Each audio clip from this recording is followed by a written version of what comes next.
Hello guys, അപ്പോൾ ഇന്ന് നമ്മൾ എഗ് റൈസ് ഉണ്ടാക്കാൻ പോവാണ് കേട്ടോ.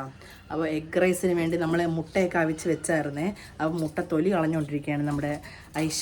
മുട്ട അവിച്ച് മുട്ട തൊലി കളയുന്നുണ്ട്. പിന്നെ ആവശ്യമായിട്ടുള്ള സവാള, ഇത് നമ്മൾ റൈസിനും കൂടെ ചേർത്തുള്ള സവാളയാണ്. പിന്നെന്താ, തക്കാളി, പച്ചമുളക്, കരിവേപ്പില, ഇത് രമ്പയില, ഇതെല്ലാം നമ്മുടെ വീട്ടിലുള്ളതാണ്. ദാറ്റ് മീൻസ് ഈ രമ്പയിലയും കരിവേപ്പിലയും മാത്രം ഓക്കെ കടയിൽ നിന്ന് വാങ്ങിച്ചതാണ്. അപ്പോൾ ഫസ്റ്റ് നമ്മൾ നമ്മുടെ മുട്ടയൊന്ന് പെരട്ടാം. മുട്ട പെരട്ടിയിട്ട് നമുക്ക് റൈസ്, നെച്ചോറ്, സാധാ നോർമൽ ഗീ റൈസ്, അതിൽ ഡെക്കറേഷനൊന്നും ഇല്ലാതെ ഉണ്ടാക്കാം. എന്നിട്ട് ഈസി ആയിട്ട് ഉണ്ടാക്കാൻ പറ്റുന്ന സംഭവമാണ്. കുക്കറിലിട്ട് ഗീ റൈസ് ഉണ്ടാക്കണം. മുട്ട നിങ്ങൾക്ക് കുക്കറിലിട്ട് വേണം മുട്ടക്കറി വല്ല വെച്ചിട്ട് ഡ്രൈ ആക്കി എടുക്കാം. ഇല്ലെങ്കിൽ ഒന്ന് മറ്റേ പെരട്ടി ഒക്കെ സോട്ട് ചെയ്തെടുക്കുമ്പോൾ കുറച്ച് എണ്ണ വേണ്ടി വരും.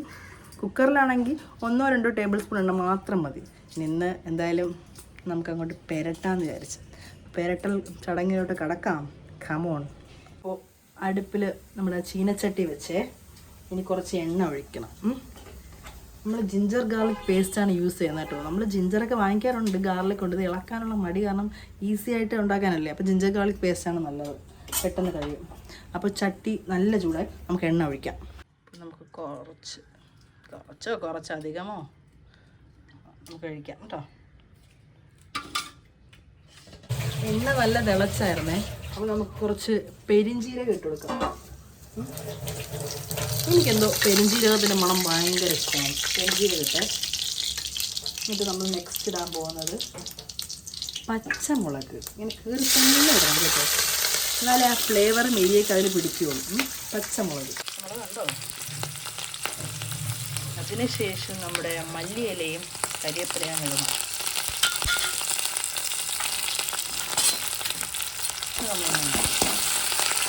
ഈ പച്ചമുളകും നമ്മൾ എന്താ അതിൻ്റെ പേരെന്താ രമ്പയിലയും കൂടെ വാടി വരുമ്പോൾ ഒരു മണമുണ്ട്. അത് സൂപ്പറാണ്. എനിക്ക് ആ മണം ഭയങ്കര ഇഷ്ടമാണ് കേട്ടോ. അപ്പോൾ കുറച്ച് എണ്ണയിൽ ആദ്യം പച്ചമുളകും രമ്പയിലയും കൂടെ ചേർത്ത് വാട്ടണം. സൂപ്പറാണ് ആ മണം. അതിനുശേഷം നമുക്ക് എന്ത് ചെയ്യാം, ജിഞ്ചർ ഗാർലിക് പേസ്റ്റ് ഒഴിക്കാം. കുറച്ച് ഒഴിക്കും.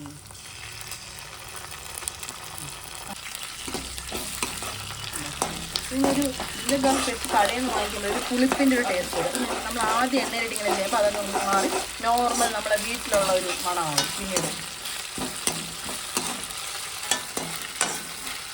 ഇനി നമുക്ക് സവാള ആഡ് ചെയ്യാം. സവാള മുഴുവൻ ഇടണ്ട കേട്ടോ, കുറച്ച് ചോറിനും കൂടെ.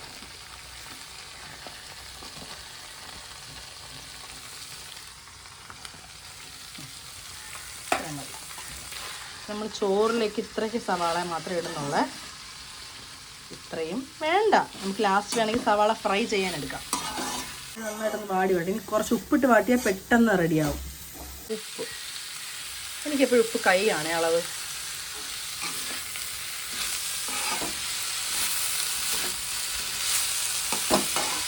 അവിടെ റെഡി ആവട്ടെ. അപ്പോൾ നമ്മൾ ഇളക്കി വെച്ചിരിക്കുന്ന ആ മുട്ട ഉണ്ടല്ലോ, ആ മുട്ടയിൽ നിന്ന് നമുക്കൊന്ന് ജസ്റ്റ് മസാല പുരട്ടി എണ്ണയിലിട്ടൊന്ന് മൂപ്പിച്ചെടുക്കാം.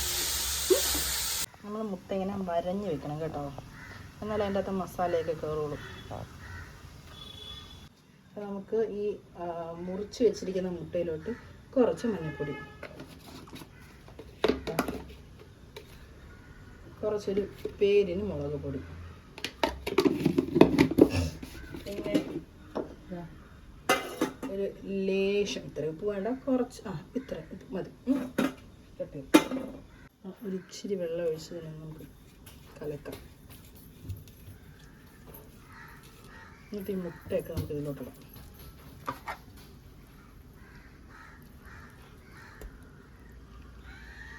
അപ്പോൾ നമ്മൾ മുട്ടയാണ് ജസ്റ്റ് ഒന്ന് ലൈറ്റായിട്ടൊന്ന് ബ്രൗൺ ആക്കി എടുക്കാം. ഇച്ചിരി എണ്ണ മതിയേ.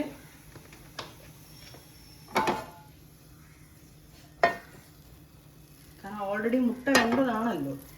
അപ്പോൾ ഇതിനൊന്ന് ജസ്റ്റ് ഇട്ട് അതിനൊന്ന് മുരിച്ചെടുത്താൽ മതി. മസാലയുടെ മണം ഒന്ന് മാറ്റിയെടുത്താൽ മതി.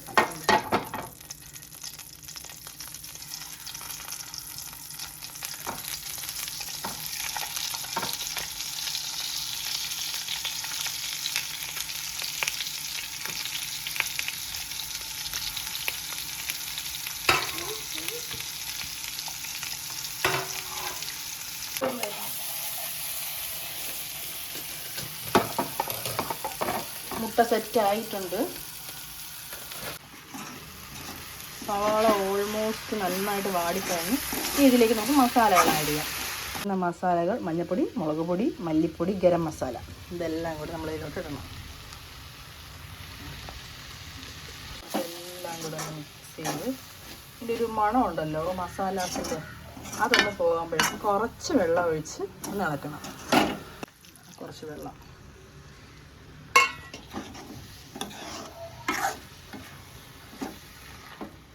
അപ്പോൾ ഞാൻ കുറച്ചുകൂടി വെള്ളം ഒഴിച്ചിട്ടുണ്ട്. അതിന് ഇതൊരു 10 മിനിറ്റ് അടച്ച് വെച്ച് വേവിക്കാം.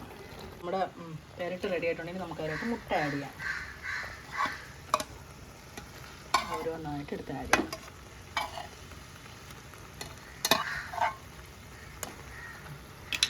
മുട്ടയൊക്കെ ഇട്ട് റെഡി ആക്കിയിട്ടുണ്ട്. ഇത് ഇളക്കേണ്ട ആവശ്യമൊന്നുമില്ല കേട്ടോ, കാരണം ഓൾറെഡി മുട്ടയിൽ മസാല പിടിച്ചിട്ടുണ്ട്. അപ്പോൾ ഈ കാര്യം സെറ്റായി നമുക്കിത് ഓഫ് ചെയ്യാം. റൈസ് ഉണ്ടാക്കാം. ഇനി അരിയാണ് കേട്ടോ എടുക്കുന്നത്. ഇതിൽ ഞങ്ങളൊരു 2.5 ഗ്ലാസ്സാണ് എടുക്കുന്നുള്ളത് അരി. നിങ്ങളെപ്പോഴും ഇതുപോലത്തെ അരി എടുക്കുമ്പോൾ ഗ്ലാസ് നോക്കണം കേട്ടോ. ആ ഒരു അളവിന് വേണം വെള്ളം എടുക്കാൻ.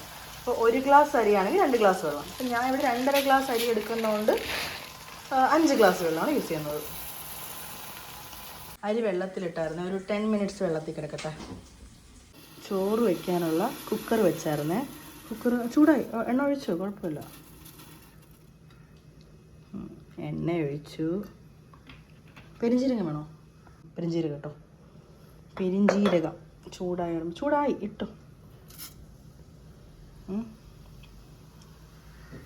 അത് കഴിഞ്ഞിട്ട് ഓൾ സ്പൈസസ്, പിന്നെ കുറച്ച് പെപ്പർ കൂടുതലിട്ടോണേ.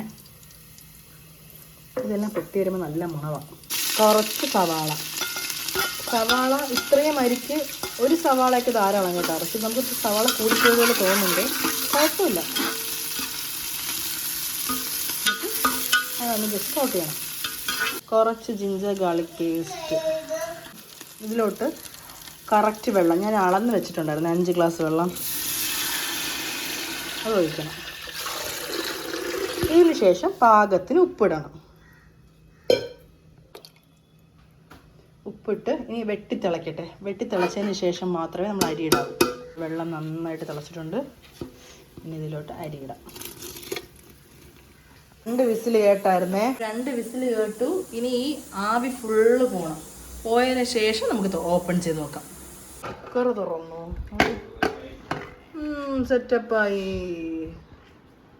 ആ സമയം നമുക്ക് കുറച്ച് ഉള്ളി ഫ്രൈ ചെയ്തെടുക്കാം.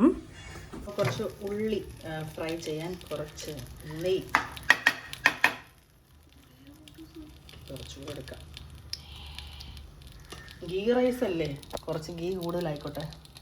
ഇത് ചൂടായതിനു ശേഷം നമുക്ക് ഉള്ളിയിടാം. ഉള്ളിയിടാം.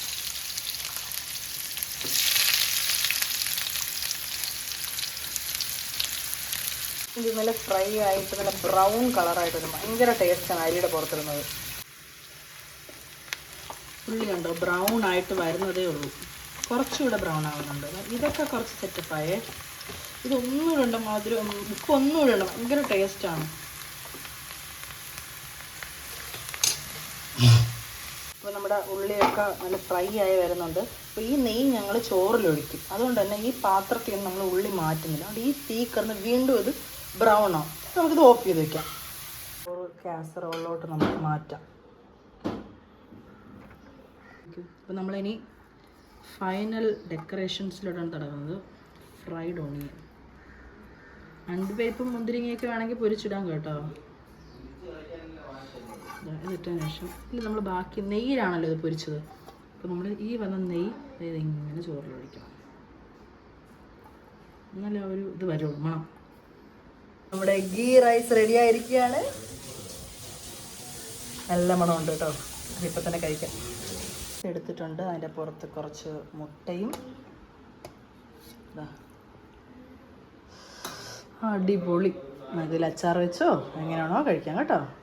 അപ്പോൾ ബായ്. അപ്പം ഞാൻ കഴിച്ചിട്ട് വരട്ടെ. നിങ്ങൾക്ക് എന്നോട് സാലഡോ അച്ചാറോ പപ്പടോ ഒക്കെ വെച്ച് കഴിക്കാം. ബായ്. ചോറ് കഴിക്കാൻ പോവാണേ. മുട്ട എല്ലാം മിക്സ് ചെയ്തിട്ട് എടുക്കാം.